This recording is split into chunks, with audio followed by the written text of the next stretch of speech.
같이 한번 기도하겠습니다. 오늘 또 말씀을 배우는 가운데 하나님께서 또 우리에게 한 말씀 하실 거예요. 주님, 제가 그 말씀을 잘 귀 기울여 잘 듣겠습니다. 주님, 말씀해 주십시오. 성령께서 말씀을 저에게 밝히 제가 깨닫게 하여 주옵소서. 우리 같이 한번 기도하겠습니다. 하나님 아버지, 감사합니다. 주님, 오늘 또 성경 공부를 통해서 주님께서 저에게 또 우리 가정에 또 우리 교회에 하시는 말씀 잘 듣게 하여 주시옵소서. 주의 성령께서 말씀을 조명하여 주셔서 밝혀 주셔서 하나님, 우리가 말씀을 잘 알아들을 수 있도록 주님 도와주시고, 또 우리의 분주한 마음 주님 온유하게 해주셔서 말씀을 온유한 마음으로 받으라고 하셨는데, 하나님 아버지, 우리의 마음을 온유하게 하여 주옵소서. 예수님의 이름으로 기도드립니다. 아멘. 자, 우리 지난주에 이제 성경의 전체적인 내용에 대해서 한번 봤는데 하다가 말았어요. 다 하지 않겠고요. 그냥 핵심만 한번 복습해보고 넘어가도록 하겠습니다. 성경의 핵심 메시지를 다양한 견해들이 있겠지만 저는 한 5가지 정도로 그렇게 정리를 했습니다.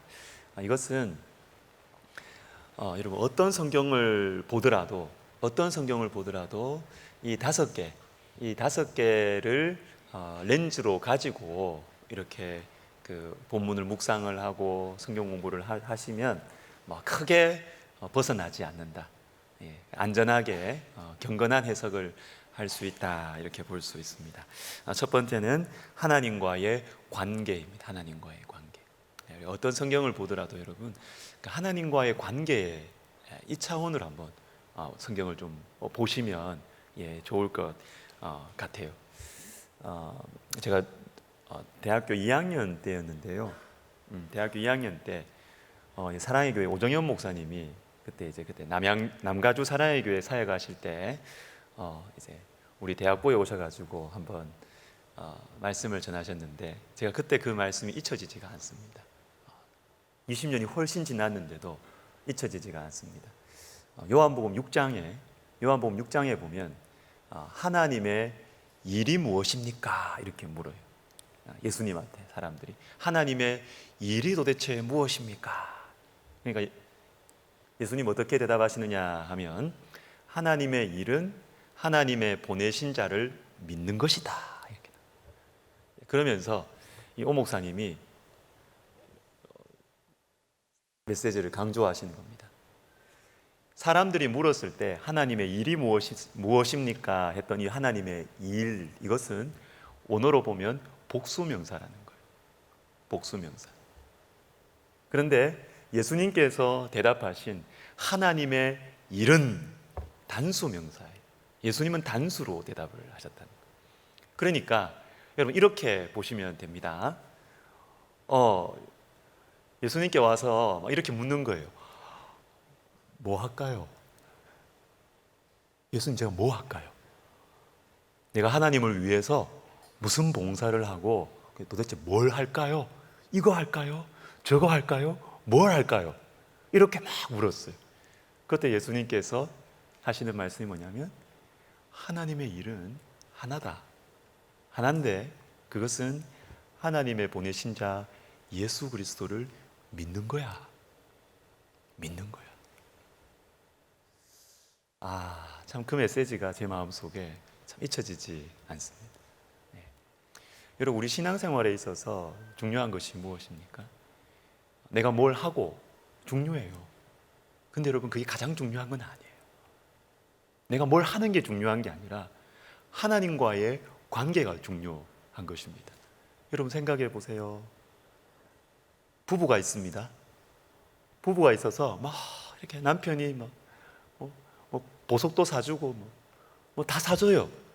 사주는데 보니까 이 남편이 아내를 사랑하는 마음이 없어요. 그냥 이게 돈으로 다 때우는 거지. 그냥 많이 뭘 해줍니다. 근데 관계가 이게 이게 쇼윈도우 부부인 거예요. 밖에서는 그냥 사이 좋은 척, 사회적 지위가 있으니까 밖에서는 근데 집에 가면 따로 이제 쇼윈도우 부부라 그러죠. 그게 무슨 소용이 있나? 무슨 소용이 있냐? 하나님과의 관계도 마찬가지입니다. 우리가 하나님의 일을 한다고 뭐 이것도 하고 저것도 하고 뭐 많이 해요. 많이 하는데 주님은 우리에게 너무 가슴 아프다는 것입니다. 네가 나를 정말 믿냐? 네가 정말 나를 어떻게 생각하냐? 그 마음 없이 하나님의 일들을 막 하는 거예요. 여러분, 이것이 우리 마음속에 분명하게 하나님과의 관계가 중요하다. 이것이 분명한, 예수 그리스도께서 이 땅에 오셔서 십자가를 지신 것도 하나님과 우리 사이에 이 막힌 관계를 여신 것입니다. 막힌 관계를 여신 것입니다. 이 관계 없이 많은 일들을 하는 것, 여러분, 아주 허무한 것입니다. 허무한 것입니다. 그래서 이 렌즈를 가지고 우리가 성경을 이렇게 보시면 성경이 훨씬 잘 보일 겁니다.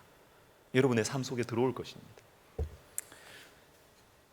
두 번째, 하나님을 의지하는 것. 이거는 그리스도인이 살아가는 방식이에요. 하나님을 의지해서 살아가는 것. 내 힘으로 살아가는 것이 아니라 하나님을 의지해서 살아가는 것. 이건 성경의 처음부터 마지막까지 막 계속해서 나오고 있습니다. 특별히 지난주에 보지 못했던 것, 신명기 지형 부분 한번 보세요. 신명기 11장 강의한 여러분 있습니까? 신명기 11장 10절부터 14절까지 우리 같이 한번 읽어보도록 하겠습니다. 시작. 내가 들어가 차지하려 하는 땅은 내가 나온 애굽 땅과 같이 아니하니 거기에서는 너희가 파종한 후에 발로 물대기를 채소밭에 댐과 같이 하였거니와 너희가 건너가서 차지할 땅은 산과 골짜기가 있어서 하늘에서 내리는 비를 흡수하는 땅이요 내 하나님 여호와께서 돌보아 주시는 땅이라. 연초부터 연말까지 내 하나님 여호와의 눈이 항상 그 위에 있느니라. 내가 오늘 너희에게 명하는 내 명령을 너희가 만일 청종하고 너희의 하나님 여호와를 사랑하여 마음을 다하고 뜻을 다하여 섬기면 여호와께서 너희의 땅에 이른 비 늦은 비를 적당한 때에 내리시리니 너희가 곡식과 포도주와 기름을 얻을 것이요. 아멘. 여러분, 이 지형에 대한 하나님께서 하나님 백성들을 다 이렇게 심어 놓으신 그 땅, 가나안 땅에 대한 설명인데요. 자세한 설명은 하지 않겠습니다. 여러분 뒤에 읽어 보십시오. 뭐 사진도 있고 뭐 이렇게 있습니다. 읽어 보시면 되겠습니다. 말씀을 한번 보시면 방금 읽은 말씀에 애굽 땅이 너희가 이 가나안 땅 오기 전에 있었던 애굽 땅은 어떤 땅이었느냐 하면 발로 물대기를 채소밭에 댐과 같이 하였거니와. 자, 이 말은 뭐냐면 우리 발로 막 열심히 하면 물을 가져올 수 있었다는 거예요. 농사를 지을 수 있는, 즉 식량을 얻을 수 있는 농사를 짓기 위해서 물이 필요하잖아요. 물이 필요한데 이 물을 나일강에서 사람의 힘으로 가져올 수 있었다는 것입니다. 여러분, 그런데 하나님께서 이스라엘 백성들을 딱 두신 이 팔레스타인, 이 가나안 땅은 여기 보시면 산과 골짜기가 있어서 하늘에서 내리는 비를 흡수하는 땅이요. 여러분, 이게 흡수한다라는 이것이 좋은 게 아니에요. 경제적으로 보면 좋은 게 아니에요. 물이 담겨 있어야지 농사를 지을 거 아닙니까? 저수지가 있어야 농사를 지을 것 아닙니까? 그런데 비가 내리면 다 땅에서 흡수를 한대요. 농사를 지어야 되는데 흡수를 하는 것입니다. 근데 그러니까 나일강처럼 늘 있는 물을 가져와서, 이걸 관계라 그러죠. 이 사업을 통해서 물을 끄집어 와서 사람의 힘으로 끄집어 와서 사람의 힘으로 농사를 지어서 사람의 힘으로 먹고 살 수 있는 땅이 아니라는 것입니다. 그럼 어떤 땅이냐? 내 하나님 여호와께서 돌보아 주시는 땅이다. 그리고 마지막에 보시면 이른 비 늦은 비를 적당한 때에 내리겠다. 여러분, 이 적당한 때에 내리겠다라는 이 표현이 여러분에게 어떻게 다가오십니까? 좋으세요? 하나님이 자, 여러분, 하나님이 여러분의 인생에 이른 비와 늦은 비를 적당한 때에 내려주실 겁니다. 아멘. 아유, 좋습니다. 아멘. 좋습니다. 근데 적당한 때는 언제인지 몰라요. 내가 원하는 때가 아니라는 것입니다. 내가 원하는 때에 내 힘으로 농사 지어가지고 먹고 살 수 있으면 얼마나 좋아요. 그런데 내가 먹고 사는 것을 책임질 수 없다는 것입니다. 적당한 때에라는 것은 너희가 하나님을 잘 섬기면 하나님께서 이른 비와 늦은 비를 내려주실 것이고, 너희가 아합 시대처럼 하나님을 섬기지 않고 우상을 섬기면 하나님께서 3년 반 동안 하늘을 닫아버리신다. 여러분, 좋으십니까? 두 번째 질문하네요. 좋으십니까? 아까 아멘 하신 권사님 누구십니까? 왜 이번엔 아멘 안 하세요? 똑같은 말씀인데 왜 안 하세요? 이게 우리 마음이죠. 우리 마음이죠. 그래서 세계 역사에 있어서 여러분 아시잖아요. 늘 문명이 있었던 거, 문명이 있었다는 것이 뭐냐면 사람들이 많이 모이고 사람들이 많이 모여서 기술과 뭐 이런 것들이 발달했다는 것이죠. 그런데 사람들이 많이 모이는 이 문명, 대제국, 이것이 건설되기 위해서는 뭐가 필요합니까? 먹고 살아야 돼요. 사람들을 많이 모이면 이 사람들을 먹고 살릴 수 있는 환경이 조성이 돼야 됩니다. 그러기 위해서는 강이 필요한 거예요. 강이. 그러니까 세계 4대 문명이 다 강 주변에 있잖아요. 강 주변에. 사람들 먹고 사는 문제가 해결되기 때문에 그 다음에 뭐 과학도 있고 문화도 있고 하지. 못 먹고 사는데 뭘 무슨 문화가 있어요. 그런데 우리 하나님께서 하나님 백성들을 딱 심어 놓으신 땅은 그 강 주변이 아니에요. 여러분, 요단강도 강이 아니에요, 사실은. 그래서 여러분, 요단강을 어떤 사람은 강이라 그러지만 복음서에서도 달라요. 누가복음 같은 경우는 요단강을 강이라 안 그럴걸요. 아니, 갈릴리를 말이에요. 갈릴리를 강이라 안 그래요. 호수라 그래요. 호수. 이게 호수인지 강인지 이 별거 없는 거예요. 나일강에 비하면 아무것도 아닌 거예요. 그러니까 이것을 가지고 충분히 사람들을 먹여 살 수 있는 그런 재원이 안 되는 거예요. 그럼 어떻게 해야 되느냐? 하나님 바라봐야 된다. 적당한 때에 주님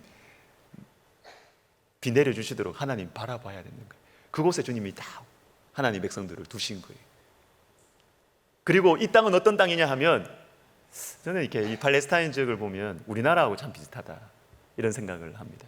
왜냐하면 이 팔레스타인 지역이 있으면 동쪽에는 유프라테스, 티그리스 강 이 문명이 있습니다. 늘 이 대제국이 건설돼요. 뭐 아수르, 바벨론, 페르시아, 메뎁 쫙 이렇게 늘 이쪽에는 이제 큰 제국이 형성됩니다. 그리고 또 하나의 제국이 누굽니까? 나일강에 이집트 문명에서 늘 또 제국이 이렇게 형성이 되는 거예요.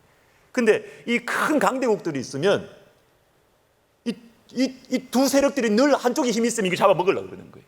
이 한쪽에 힘이 있으면 또 이걸 잡아먹으려고 그러는 거예요. 그럼 잡아먹으려고 그러면 통과해야 되는 지역이 있습니다. 통과해야 되는 지역이 이렇게 많이 있어요. 그런데 하나님 백성들이 있는 요 가나안 땅 빼고는 다 사막이에요. 일로 가면 죽어. 일로 가면 바벨론까지 가다가 죽어요. 그러니까 고대 사회에서, 고대 시대에 왕의 대로, 그리고 해안길, 유명한 도로가 이 팔레스타인 지역, 이스라엘 지역에 이렇게 다 형성이 되어 있어요. 도로가. 교통의 요지 좋죠. 평화의 때는 좋지만 교통의 요지는 강대국에 지나가는 길목이 되는 것입니다. 그래서 여러분, 청일 전쟁 발발했을 때 물론 그 청나라 중국의 땅에서도 뭐 폭탄이 떨어지고 했겠죠. 근데 청일 전쟁의 또 다른 전쟁터가 어디였습니까? 우리나라였어요. 미국이 여러분 막 이렇게 세계에 무슨 군사 보내고 이렇게 전쟁해도 자기 나라 땅에서 전쟁하기를 원할까요? 안 할까요? 안 원합니다. 그러니까 9.11이 큰 거예요. 충격이 엄청 큰 거죠. 어떻게 우리 본토에서 이런 일이 일어날 수 있느냐. 이건 엄청난 충격입니다. 이건 뭐 아프간 전쟁, 이라크 전쟁하고는 비교할 수 없는 충격이죠. 우리 국민들이 사는 땅에 문제가 생겨, 이거는 받아들일 수 없는 것입니다. 이건 응징을 해야 되는 것입니다. 여러분, 힘 있는 나라들, 대제국들은 자기 나라에서 전쟁하기를 원하지 않아요. 중간에서. 그러니까 이 하나님 백성들이 여기 딱 중간에 이 사이의 땅에 주님께서 딱 넣으셔서 우리 인간의 이 외교는 어떻습니까? 이쪽이 힘이 세지면 이쪽에 붙어가지고 외교를 하고, 또 이쪽에 힘이 세지면 이쪽에 힘이 붙어가지고 이렇게 좋은 관계 맺었어요. 이렇게 그게 외교죠, 외교. 그런데 하나님 그걸 너무너무 싫어하셔. 역사서에서 계속 나타납니다. 너 이 사람이 당신 너 죽이려고 그러면 이 사람한테 붙고, 이 사람이 너 좀 해하려고 하면 이 사람한테 붙고. 여러분, 우리 그렇게 살면 안 됩니다. 그렇게 살면 안 됩니다. 하나님 엄청 싫어하시는 방법입니다. 주님께서 왜 이 기후적으로도 그렇고 지정학적으로도 그렇고 왜 이 중간 사이 땅에 하나님 백성들을 두셨느냐? 하나님만 의지하라. 하나님 의지하지 않으면 여기에 맞고 저기 맞고 안 되는 거예요. 그래서 두신 것입니다. 세 번째 성경을 보는 이 렌즈는요, 하나님의 임재입니다. 하나님의 함께하심. 무엇이 제일 중요하냐? 무엇이 중요하냐? 가나안 땅이 중요하냐? 하나님이 함께 하시는 것이 중요하냐? 하나님 함께 하지 않으시면 가나안 땅도 필요 없습니다. 주님이 깜짝 놀라셨을 것 같아요. 모세의 이 기도를 듣고, 이야, 어떻게 네가 이걸 알았니? 이 성경의 핵심을 모세가 깨닫고 있는 거예요. 딱 뚫고 있는 거예요. 하나님, 가나안 땅 필요 없습니다. 주님 없는 가나안 땅 필요 없습니다. 주님 없는 돈 필요 없습니다. 주님 없는 명예 필요 없습니다. 딱 치고 나가는 거예요. 그때 주님이 어이구, 같이 갈게 이러시는 거예요. 여러분, 우리가 성경을 공부하면서 이 시각이 우리 가운데 열려야 됩니다. 이 시각이 하나님께서 무엇을 소중하게 여기시는가 아는 것이죠. 네 번째, 마음의 중요성. 우리 하나님은 중심을 보십니다. 이번 주일 설교가 이 부분에 관한 건데요, 하나님은 중심을 보세요. 여러분, 중심을 보세요. 사람의 눈은 속일 수 있습니다. 사람의 눈앞에서는 참 신앙생활 잘한다 속일 수 있어요. 여러분, 그거 얼마 안 갑니다. 하나님 앞에서 내 중심이 어떠냐? 마음이 중요해요. 마음이. 그래서 여러분, 구약 성경에서도 가장 신약적인 본문들 중에 하나인 예레미야 31장, 에스겔 36장 이런 데 보면요, 구약 시대입니다, 분명히. 근데 구약 선지자를 통해서 하나님께서 이 신약 시대에 어떤 일이 일어날 것인지를 먼저 보여주시는데, 그 보여주는 핵심이 뭐냐면, 너희 지금 십계명 이 두 돌판에 쓰여져 있는 이 하나님의 말씀이 예수 그리스도가 오시고 성령이 오신 후에 이 돌판에 쓰여 있는 말씀, 즉 우리 밖에 있는 이 하나님의 말씀이 예수 그리스도가 오시고 성령이 임하시면 이 말씀이 우리의 마음판에 새겨진다고 그래요. 이게 신약 성경의 핵심입니다. 핵심입니다. 우리가 마음 잘 관리하자, 마음의 정원을 잘 가꾸자. 여러분, 이게 심리적인 게 아니라고요. 엄청 중요한 겁니다. 아무리 강조해도 지나치지 않습니다. 너무너무 중요합니다. 성경의 핵심 메시지. 왜냐하면 주님은 우리의 중심을 보시고, 주님께서 우리에게 원하시는 것은 말씀을 밖에서 읽고 하는 것이 아니라 이 말씀이 내 신비에 새겨지고, 하나님의 말씀이 내 속이 새 마음이 되어지고, 그것을 하나님 가장 귀하게 여기시기 때문에 하나님 중심을 보시거든요. 그리고 마지막 다섯 번째, 성경을 관통하는 하나님의 구원의 길이죠. 그건 바로 십자가입니다. 십자가. 하나님의 구원하시는 방법. 여러분, 우리가 인생을 살아가시면서 세월이 흘러가면서 하나님을 알아가잖아요. 그리고 또 누구를 알아갑니까? 사람을 알아가잖아요. 나를 알아가잖아요. 그렇게 하나님을 알고 사람을 알아가다 보면 점점 더 십자가가 맞다라는 생각이 안 드세요? 십자가가 맞다라는 생각이 안 드세요? 사람, 나도 믿을 수 없고 그 사람도 믿을 수가 없어요.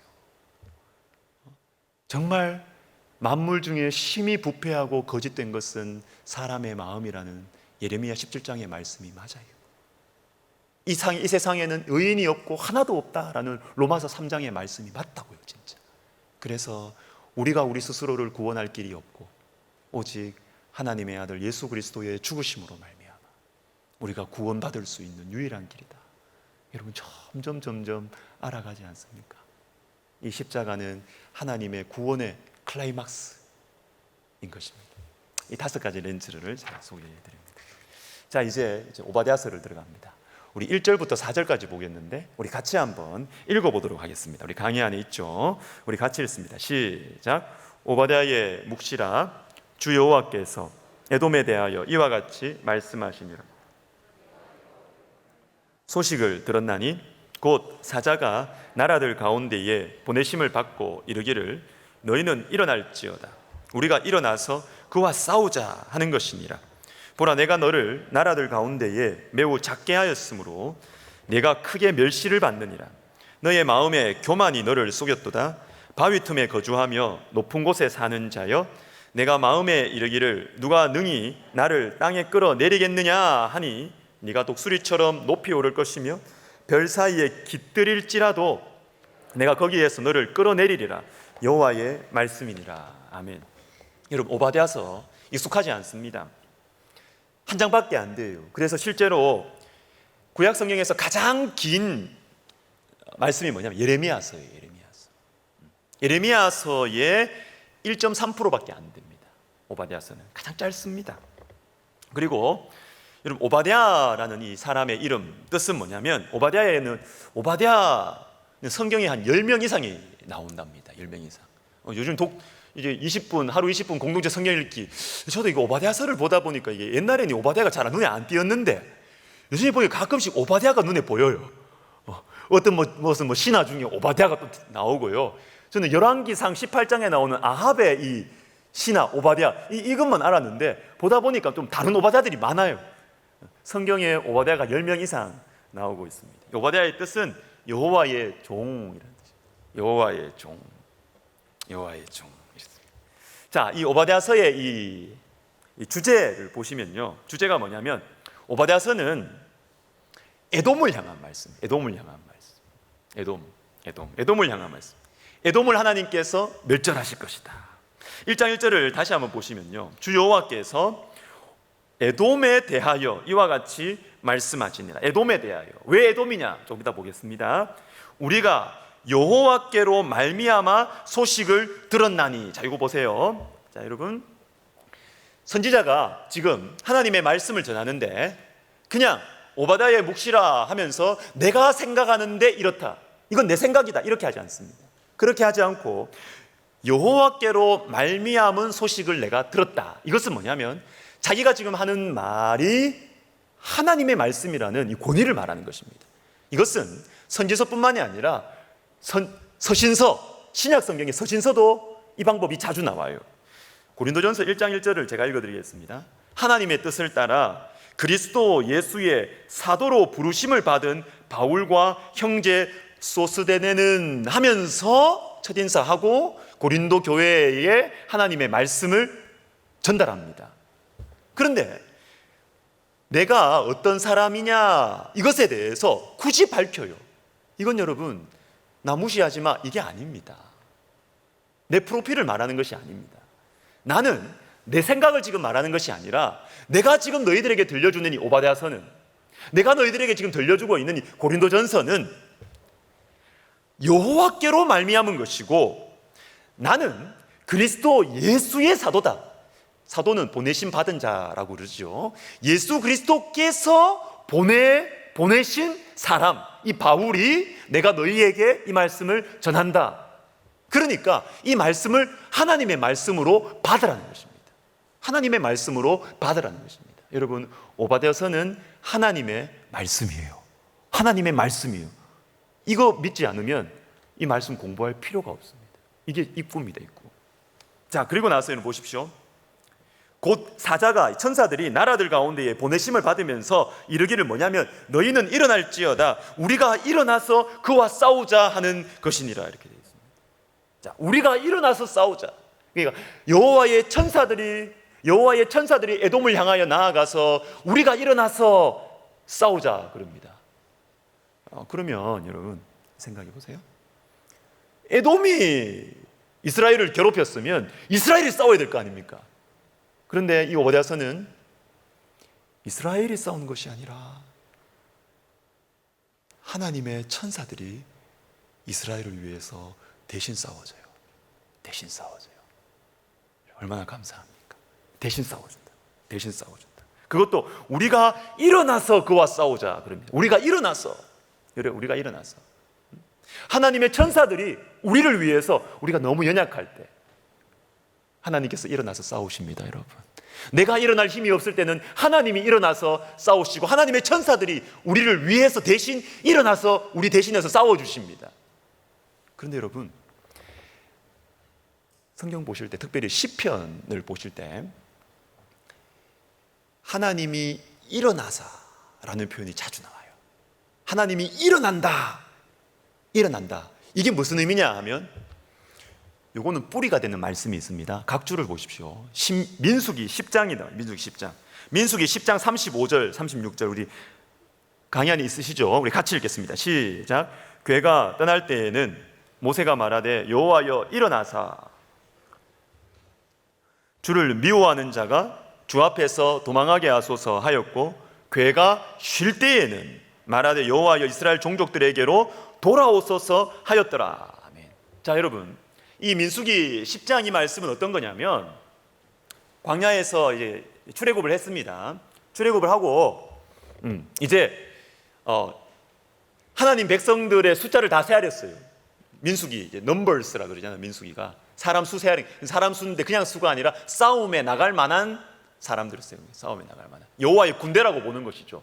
이 오합지졸 같은 이 200만의 이 사람들을 오합지졸로 보지 아니하고 여호와의 군대로 보는 것입니다. 군대 다 세하려고 나서 그 다음에 어떻게 하냐, 이제 광야로 나가야 되는 것이죠. 나갈 때 너희가 그냥 나가지 말고 어떻게 나가느냐 하면, 이 나갈 때 너희가 이렇게 기도하고 나가라는 것입니다. 뭘 기도하느냐? 두 가지 기도하라 그럽니다. 첫 번째, 여호와여 일어나십시오 라고 기도하면서 나가라는 것입니다. 여호와여 일어나소서. 이건 언제 이렇게 기도하느냐 하면, 주의 대적들을 흩으시고 이렇게 나오죠. 그러니까 너희가 싸우러 갈 때 여호와여 일어나십시오 이렇게 기도하라는 것입니다.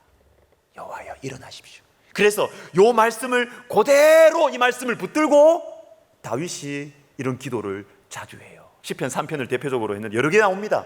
시편 3편을 보시면 여호와여 일어나소서, 나의 하나님이여 나를 구원하소서, 주께서 모든 원수의 뺨을 치십시오 이렇게 합니다. 여러분, 이게 민수기 10장 말씀을 딱 가지고, 근거로 가지고 다윗이 기도하는 것입니다. 언제? 내가 싸울 힘이 없을 때, 내가 일어날 힘이 없을 때. 시편 3편은 뭡니까? 압살롬에게 쫓길 때예요. 압살롬에게 쫓겨서 1000만인이 나를 둘러싸고 있는 때입니다. 내가 일어날 힘이 없고 내가 일어나 싸울 수 있는 용기가 없을 때입니다. 그때 우리 보고 주님이 가르쳐 주시는 거죠. 너희가 힘이 없냐? 너희가 도대체 이 문제를 해결할 수 있는 힘이 없냐? 그 사람을 도대체 못 이기겠냐? 그럴 때 이렇게 기도하라고 하십니다. 여호와여 일어나십시오. 여호와여 일어나십시오. 주님이 일어나셔서 우리 대신해서 싸워주시겠다라는 것입니다. 또 두 번째 기도는 여호와여 돌아오소서입니다. 이건 안식할 때입니다. 주님이 우리 가운데 돌아오셔야 안식이 이루어지고 회복이 이루어진다. 자, 여러분, 오바댜서에도 이게 나왔다는 것이죠. 우리가 일어나서 그와 싸우자. 일어나서 주님 싸우십시오. 우리는 바벨론에 의해서 망했습니다. 우리는 포로로 끌려갔습니다. 이제 나라도 없습니다. 에돔이 얄밉고 싫지만 얼마나 나쁜 짓을 했는지 그거는 제가 다음 이 시간에 하겠습니다.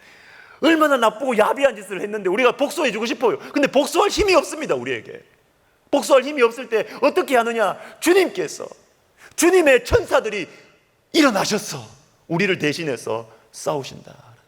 이 오바댜서의 말씀이 얼마나 위로가 돼요. 얼마나 위로가 됩니까? 그리고 1장 3절에 보시면 너의 마음의 교만이 너를 속였도다 이렇게 나오는 것입니다. 우리 하나님께서 이 교만한 에돔을 주님께서 낮추시는. 자, 넘어가겠습니다. 자, 구조는 여러분들 보시고요. 자, 그러면 왜 에돔일까? 왜 에돔일까? 오바댜의 묵시라 이렇게 하고 나서 바로 주 여호와께서 에돔에 대하여 이와 같이 말씀하시니라. 에돔에 대하여 이렇게 합니다. 이건 굉장히 특이한 말씀이에요. 여러분, 성경은 대부분 하나님 백성들에게 하시는 말씀이에요. 하나님 백성들에게 하시는 말씀. 그런데 왜 주변 나라에 대해서 말씀을 하실까요? 다 관계가 되어 있기 때문입니다. 여러분, 주변 나라들에 대해서 하시는 말씀들이 여러 개가 있는데, 나훔, 다 어색하죠 여러분. 소선지서에 나온 나훔서는 나훔과 그리고 요나서 둘 다 아수르에 대한 말씀입니다. 아수르에 대한 말씀. 그리고 여러분, 뿐만 아니라 여러분 그 선지서를 읽으시다 보면은 이사야, 예레미야, 에스겔, 아모스, 스바랴 이런 성경들을 보다 보면 갑자기 하나님께서 블레셋에 대해서 말씀하시고, 바벨론에 대해서 좀 길게 말씀하시고, 또 암몬에 대해서 말씀하시고, 모압에 대해서 말씀하시고, 에돔에 대해서 말씀하시고, 자꾸 주변 나라들에 대해서 말씀하시는 부분들이 선지서에 자주 나옵니다. 열방 심판 메시지라 그러는데, 여러분 이런 말씀들이 또 많이 나와요. 이게 어떤 의미를 가지고 있느냐, 그 본문을 보면서 하면 더 좋은데, 한 가지만 보겠습니다. 한 가지만 찾아보고 하겠습니다. 스바냐 2장 4절을 한번 보십시다. 스바냐 2장 4절. 스바냐 2장 4절. 스바냐 2장 4절. 구약성경 1306면쯤 되겠습니다. 1306면, 7면쯤 되겠습니다. 자, 스바냐 2장 4절을 보시면요, 2장 4절을 보시면 가사는 이렇게 나와요. 가사는 버림을 당하며 아스글론은 폐허가. 이거는 블레셋을 말합니다. 블레셋은 5개의 도시국가로 이루어진 나라이기 때문에 그 도시들의 이름들이 가사, 아스글론, 아스도 이렇게 나옵니다. 에그론 이렇게 나오는 것입니다. 자, 블레셋은 이렇게 심판을 받을 것이다, 이렇게 나옵니다. 그리고 8절을 보십시오. 모압의 비방과 암몬 자손이 조롱하는 말을 들었나니, 이렇게 나옵니다. 이 모압과 암몬은 우리가 보는 이 에돔의 위에 있는 나라들, 두 나라들입니다. 이렇게 나와요. 이렇게 쭉 나옵니다. 그리고 12절에 보면 구스 사람들아, 또 이렇게 나옵니다. 자, 이 열방의 심판 메시지인데 제가 강조하고 싶은 것이 있습니다. 2장 3절을 보십시오. 2장 3절 열방 메시지 직전. 여호와의 규례를 지키는 세상의 모든 겸손한 자들아, 너희는 여호와를 찾으며 공의와 겸손을 구하라. 너희가 혹시 여호와의 분노의 날에 숨김을 얻으리라. 이렇게 하고 나서 갑자기 블레셋은 망할 것이며 모압과 암몬은 이렇게 심판할 것이며, 이렇게 나옵니다. 연결이 안 돼요. 이게 어떻게 연결이 되느냐, 여기서 중요한 메시지가 나오는데요. 여러분, 이 2장 4절 맨 앞에 우리나라 성경에는 번역되지 않은 접속사가 하나 있습니다. 키라고, 히브리어로 키라 그러는데 보통은 왜냐하면 이렇게 번역해요. 왜냐하면. 그러니까 앞에 2장 3절과 2장 4절은 밀접하게 연결이 되어 있습니다. 밀접하게. 어떻게 연결이 되어 있느냐? 2장 3절에서 주님 백성들에게, 하나님 백성들에게 하시는 말씀이 뭐냐면, 이 스바냐 시대는 이 마음속에 이 완전히 벗어지지 않은 이 우상에 대한 이 마음들을 주님께서 완전히 철저하게 진멸하시겠다. 이 철저한 진멸, 이게 이제 스바냐서의 주제거든요.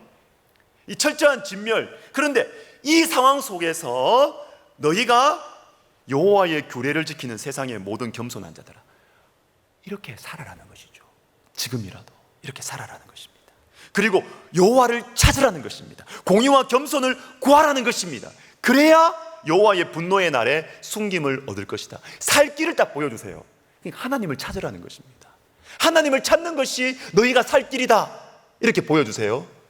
그리고 나서 왜냐하면 블레셋도 망할 것이고 모압과 암몬도 망할 것이고 다 망할 것이다. 그렇기 때문에 여호와를 찾으라, 이렇게 말합니다. 뭡니까? 여러분, 뭡니까? 이 주변에 있는 블레셋, 모압, 암몬, 이 나라들은 이 이스라엘 백성들이 부러워했던 나라들이,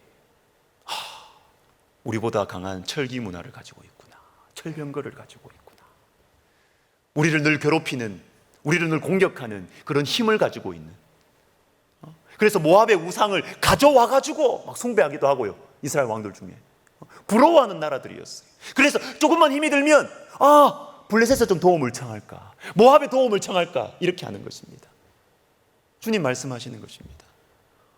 네가 그렇게 부러워하는 블레셋 망한다. 너가 그렇게 도움을 구하는 모압, 암몬 망한다, 심판받는다. 그럴 것이기 때문에 어떻게 하라고요? 하나님만 구하라는 것입니다.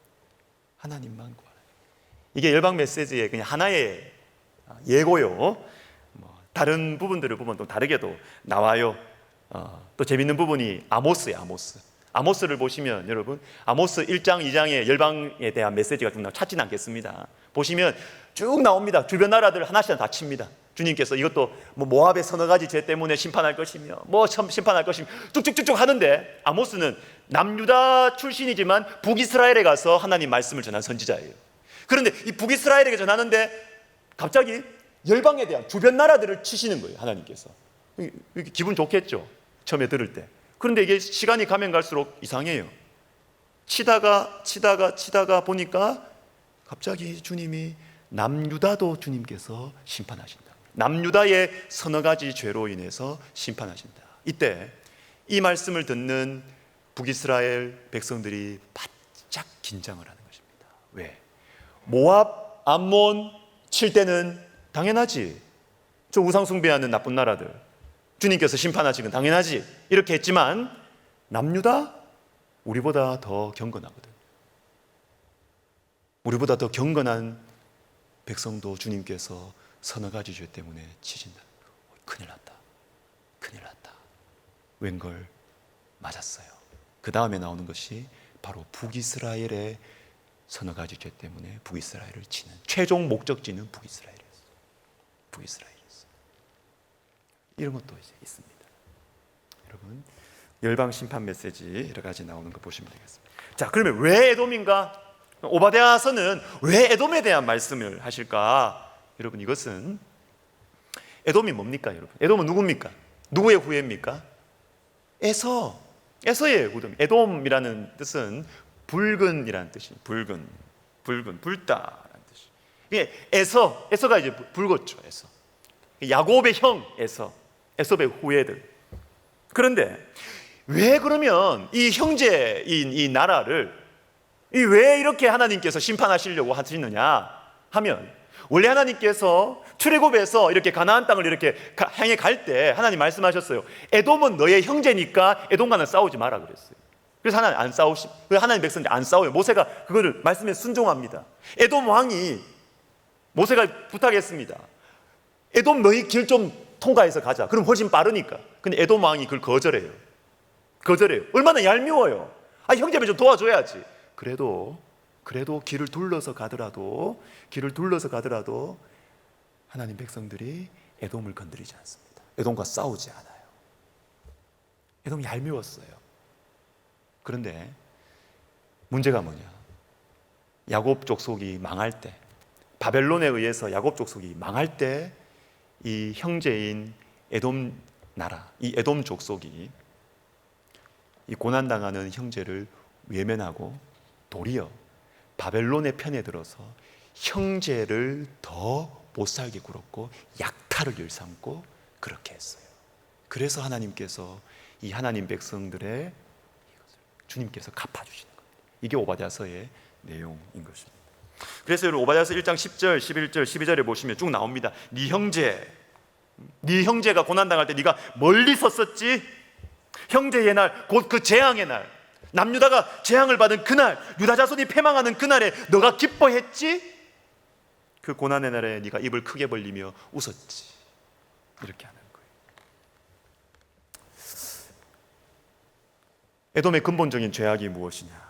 에돔의 근본적인 죄악은 1장 3절을 보십시오. 이제 너희 마음의 교만이 너를 속였도다. 에돔 족속은 마음이 교만했어요. 근데 왜 교만했느냐? 이걸 먼저 보셔야 됩니다. 바위 틈에 거주하며 높은 곳에 사는 자요. 강의 안에 제가 사진을 몇 개 넣어놨습니다.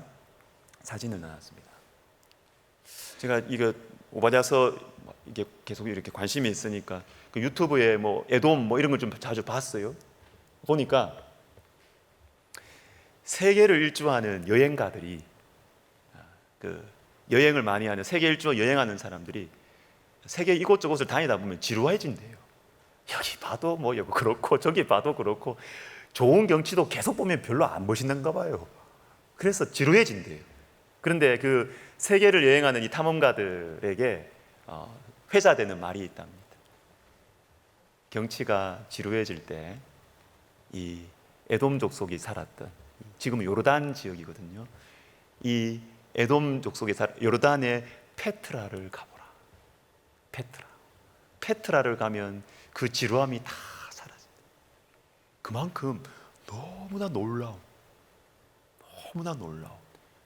그 경치와 그 규모뿐만 아니라 너무 놀라운 것이 뭐냐면, 첫 번째 사진에 여러분 이렇게 옆에 좌우 이렇게 그 절벽이 쫙 위로 서 있습니다.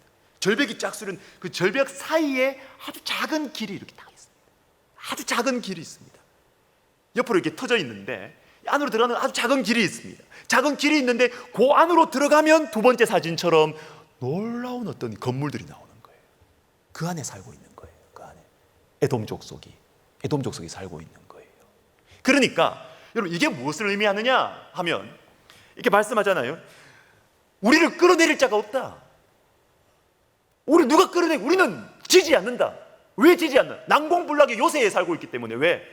아무리 10만 대군이 오고 20만 대군이 와도요, 그 대군들이 들어갈 수 있는 구멍이 요밖에 안 되는 거예요. 그러니까 10만 대군이 차례대로 들어오면 차례대로 한 명씩 죽이면 되는 거예요. 이렇게 되는 것이죠. 그러니까 에돔 족속은 자신이 있는 것입니다. 어떤 나라가 와도 우리를 이길 수 없다. 교만한 것이죠. 그래서 마음에 교만이 생겼다라는 것입니다. 그래서 마음의 교만이 어떤 역할을, 너를 속였도다. 사람이요, 여러분, 사람이 교만이 무서운 게 뭐냐면, 교만이 무서우면 자기를 못 봐요. 자, 에돔 족속이 교만할 수 있었던 이유가 있었습니다. 그 이유가 뭡니까? 그 이유는 뭐냐면, 에돔이 가지고 있었던 이 난공불락의 요새, 이건 사실입니다. 사실입니다. 그리고 뒤에도 계속 이제 다음 주부터 계속 볼 겁니다. 에돔은 지혜의 도시, 지혜의 나라입니다. 그래서 여러분, 욥기에 보면 욥이 고난을 당했을 때 욥의 친구들이 나오죠. 욥의 친구들은 그 당시에 지혜로운 사람들의 대표자들입니다. 지혜로운 사람. 욥의 친구들이 지혜롭습니다. 말도 잘합니다. 그런데 욥의 세 친구들 중에서 넘버 원이 누구냐면 엘리바스죠.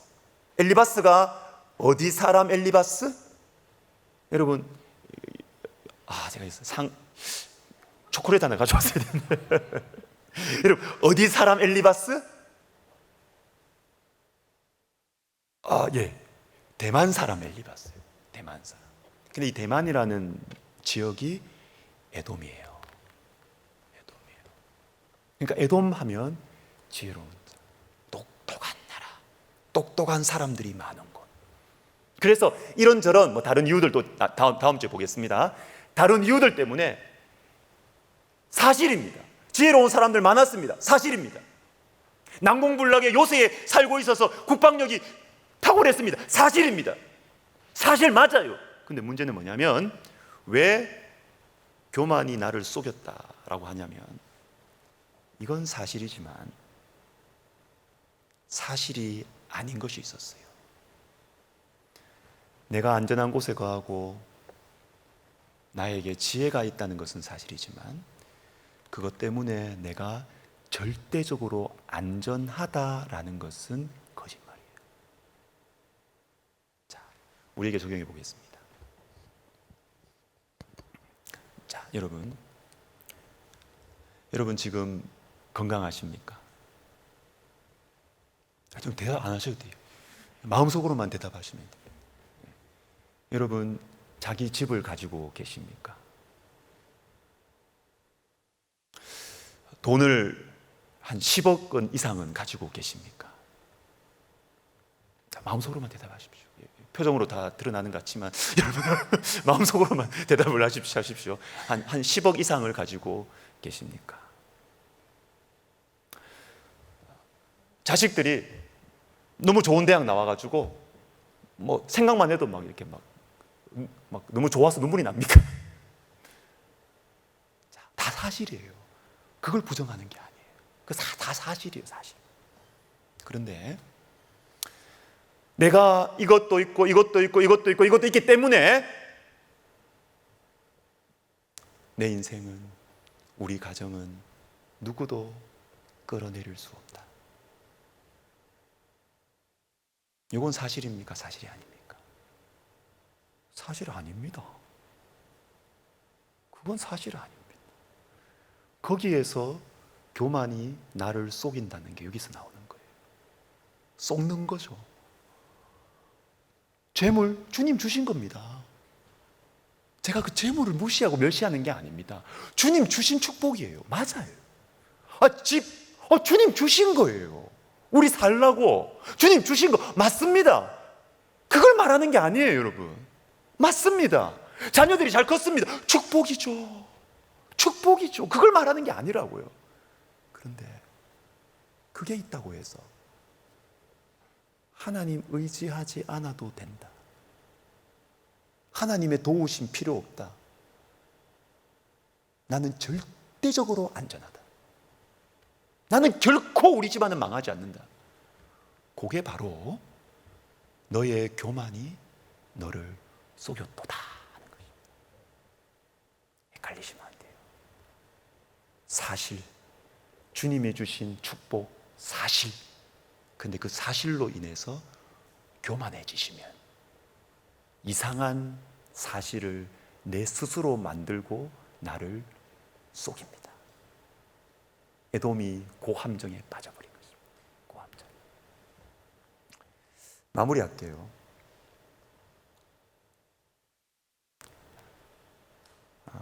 이 3강의 마지막 강의안 마지막 부분에 제가 시기에 대한 글을 넣어드렸습니다.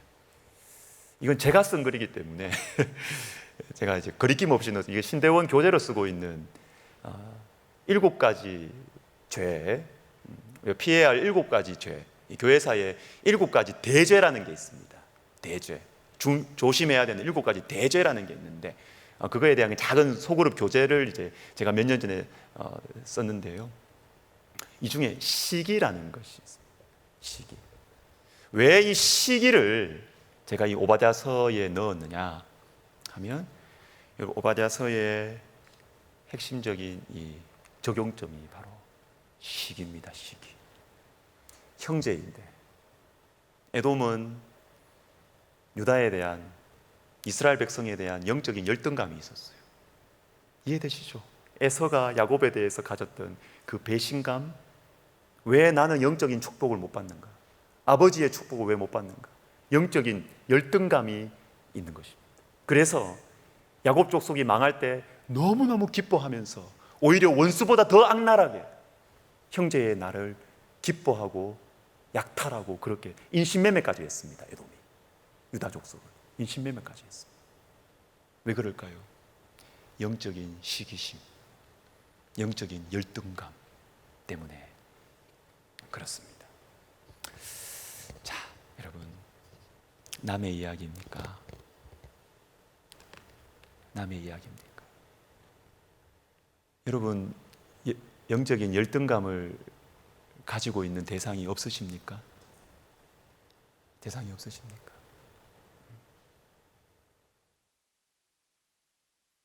이 영적인 열등감이 있으면요, 영적인 열등감이 있으면 축복의 통로가 막힙니다. 막힙니다. 하나님 우리에게 축복을 주신 것은 흘려보내라고 주셨는데 시기가 요 축복의 혈관을 콜레스테롤로 딱 막고 있으면요 못 흘러가요. 못 흘러가. 왜? 내가 뭔가 나눠주려고 그러면 저 사람이 더 잘 될 것 같아. 저 사람이 우리 교회에서 더 인정받을 것 같아. 그러니까 이렇게 칭찬을 잘 못하는 거예요. 축복을 잘 못하는 거예요. 어떻게든 부족한 거 없는 사람이 어디 있어요? 다 부족한 거 있지. 그런데 뭐 좋은 거 말씀해 주세요. 그 사람 못하는 거 말고 좋은 거 말씀해 주세요. 좋은 거 자꾸 말을 못한다. 마음 살펴보십시오. 그 사람을 업신여기거나 반대로 여러분들 열등감을 가지고 있어서 그럴 수 있어요. 저는 제가 고등학교 때요, 참 그렇더라고요. 저는 우리 교회 터줏대감 아닙니까? 우리 고향 교회 아버지 장로님이시고 제 터줏대감 아닙니까? 그래서 우리 교회 고등부에서는 새로운 친구가 오면 저하고 안 친하면 교회에 적응을 못하는 거예요. 저하고 안 친하면 교회에 적응을 못해요. 제가 그런 분위기로 만들어갔어요. 제가 농구를 좋아하거든요.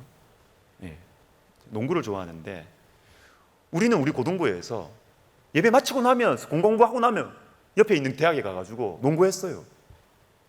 그 말은 뭐냐면 우리 교회에 새로 오는 애들은 농구를 못하면 적응을 못해요. 할 수가 없어. 왜? 인섭이가 농구를 좋아하니까. 나쁜 놈이죠. 나쁜 놈이죠. 진짜 나쁜 놈이죠. 진짜 나쁜 놈이에요. 여러분 그렇게 하지 마세요. 여러분 저 그렇게 하지 마세요. 저처럼 그렇게 하지 마세요. 여러분하고 안 친하면 왜 교회에 적응 못합니까? 여러분 눈 밖에 나면 왜 교회에 적응하면 안 됩니까? 그렇게 하지 마세요. 저처럼 그렇게 하지 마세요. 김기영이라는 친구가 왔습니다. 예수 안 믿는 가정에서 기칠이라는 친구한테 전도받아가지고 우리 교회에 왔어요. 그런데 이 친구가 너무 뜨거운 거예요. 너무 예수님을 순수하게 믿는 거예요. 뜨거운 거예요. 제가 짜증이 나는 거예요. 짜증이 나는 거예요. 너무 착한 거예요. 신경질이 나는 거예요. 애가 너무 좋은 거예요. 제가 싫은 거예요. 여러분, 영적인 시기심은 남의 이야기가 아닌 것 같습니다. 영적인 시기심, 이것을 극복하고 우리가 남은 이 3시간 동안, 2시간 동안 이거 가지고 우리 많이 기도합시다. 이걸 여러분 극복하시면요, 이 영적인 시기심을 극복하시면 여러분들이 많은 영혼을 품을 수가 있습니다. 근데 이거 극복 못한다. 우리 교회에 오고 성가되면 무조건 내하고 친해야 돼. 내 눈밖에 나면 큰일 나. 내 줄 안 서? 그러면요, 축복의 통로가 꽉 막힙니다. 꽉 막힌다고. 축복의 통로가 꽉 막힙니다. 그러나 이걸 넘어서면 그 공동체가 살아납니다. 막 살아납니다. 주님께서 우리를 막 쓰실 거예요. 여러분, 하나님의 파이는 넓습니다. 글 읽어보십시오. 제가 자주 하는 얘기 여기 나옵니다.